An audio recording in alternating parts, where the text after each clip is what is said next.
How to use LegalZoom estate planning properly. Beginner mistakes that cost you. Many people think estate planning on LegalZoom is as simple as filling out a form, but the surprising truth is that beginners often make mistakes that could create confusion, disputes, or invalid documents. The first mistake is not choosing the right documents. LegalZoom offers wills, trusts, powers of attorney, and guardianship forms. Beginners who select the wrong type may fail to protect their assets or loved ones. Identify your exact needs first.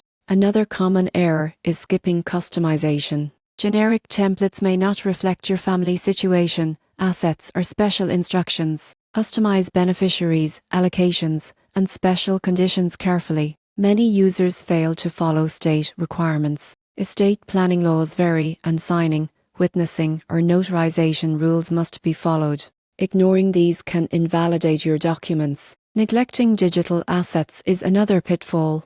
Online accounts, social media, and cryptocurrency need clear instructions. List access details and responsible parties. Finally, some assume LegalZoom replaces professional advice. Complex estates, blended families, or tax concerns may require an attorney's review.